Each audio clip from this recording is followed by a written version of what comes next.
people hear the words wooden boat, they picture old school craftsmanship, massive oak frames, thick planks, endless caulking, and the kind of boats that feel very much like they belong in another century.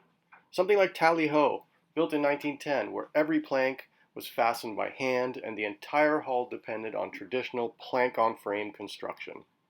But what's amazing is that only 59 years later, by 1969, boat building had changed dramatically. That's where free spirit comes in. Most people hear the words wooden boat and immediately picture endless sanding, leaks, and constant maintenance. But not all wooden boats are built the same.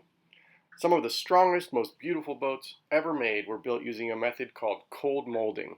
And if you've ever stepped aboard Free Spirit, you're looking at the perfect example of that craftsmanship. Free Spirit is a 1969 Trimaran built from Pacific Northwest red spruce, and she represents a time when boat builders were blending old world woodworking skill with new ideas that pushed wooden boat construction to another level. She was built using cold molded construction, a completely different philosophy of wooden boat building. Instead of heavy planks fastened over frames, builders used multiple thin layers of wood laminated together into one strong unified hull. In less than 6 decades, wooden boats went from traditional methods of tally-ho to advanced cold molded construction like Free Spirit. Same material, wood, but a completely different engineering mindset. And that transition tells a bigger story about the evolution of boat building itself. Free Spirit represents that bridge between old world craftsmanship and modern performance. She was built during a time when fiberglass was taking over the marine world, but instead of abandoning wood, builders refined it. They made it lighter. They made it stronger. They made it faster. So today I want to explain what cold molded boats actually are, why they were built this way, why they're so special, and how Free Spirit fits into that story. Because when you step aboard a boat like this, you're not just stepping onto a wooden boat. You're stepping into one of the most important transitions in yacht building history. Let's start with the basics. Traditional wooden boats were often built using plank-on-frame construction. Imagine ribs like the skeleton of the boat, and then individual planks fastened over those ribs to create the hull. It worked, and many classic boats were built this way, but it had weaknesses. Wood expands and contracts, moves with moisture, and over time, seams can open up, fasteners loosen, and maintenance becomes a full-time relationship. Cold molding changed that.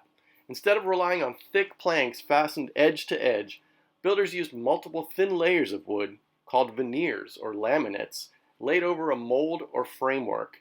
Each layer would be placed at different angles, often diagonal to the layer before it, and bonded together using strong marine adhesives. Think of it almost like marine-grade plywood, but custom built by hand into the shape of a hull. These layers create one solid, unified structure instead of separate planks trying to work independently. The result is lighter weight, more strength, better rigidity, fewer leaks, and a hull that can handle stress much better over time. And the word cold in cold molded doesn't mean temperature. It means the wood is bonded without heat forming, unlike some industrial molding processes. Everything is shaped and laminated at normal working temperatures. This was revolutionary. By the 1950s and 60s, cold molding became popular among high-performance sailboats, racing yachts, and custom cruising boats because it gave builders the beauty of wood with structural advantages that could compete with newer fiberglass designs. That brings us to Free Spirit. Built in 1969, she came from a period of where fiberglass was rapidly taking over the industry. Builders and owners were choosing between tradition and modern production, and cold molded boats sat right in the middle of that transition. Free Spirit wasn't mass-produced, she was crafted. Built from Pacific Northwest red spruce, she carries one of the most respected boat-building woods available at the time. Red spruce is strong for its weight, stable, workable, and highly valued in marine construction. In the Pacific Northwest especially, builders have had access to exceptional timber that gave boats like this both beauty and longevity. This wasn't cheap wood, and it wasn't chosen by accident. Builders selected species like red spruce because every pound mattered, every curve mattered, and every structural decision affected how the boat would sail, how long it would last, and how much work it would require down the road. When you walk through a boat like Free Spirit, you can feel the difference. There's warmth to a cold molded wooden boat that fiberglass can never really replicate. The hull has life to it. The joinery tells a story. Every frame, every panel, every repair over the decades becomes part of the boat's history. And unlike production fiberglass boats that can feel like they came off an assembly line, boats like this feel personal, they have character. Of course, none of that means maintenance disappears. Cold molded boats are still wooden boats. Moisture matters, ventilation matters. Fasteners, coatings, paint systems, and structural inspections all matter. Neglect one long enough and wood will remind you who's in charge. But when cared for properly, these boats can last for generations. That's why so many cold molded boats from the 60s and 70s are still admired today. Not just because they survived, but because they still outperform expectations. They're strong, elegant, and often lighter than people assume. People sometimes ask if a wooden boat is automatically fragile, incredibly tough. Their multi-layer hull structure distributes loads differently than traditional planking. They can be surprisingly rigid and resilient, especially when properly maintained. Owning a boat like Free Spirit means you're not just using a boat, you're preserving a piece of craftsmanship from a different era. You become part owner, part caretaker, and part historian. That's what makes these boats different. Free Spirit isn't just old.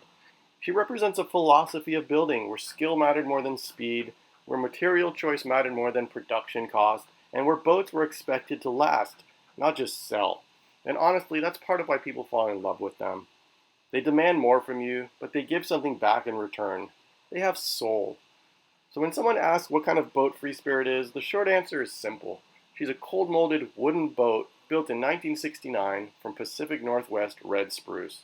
But the real answer is bigger than that. She's part of an era when builders were creating some of the finest wooden boats ever made, strong enough to compete with fiberglass, beautiful enough to outlive trends, and personal enough that 50 years later, people still stop and ask about her. That's the magic of cold-molded boats. And that's why Free Spirit still matters.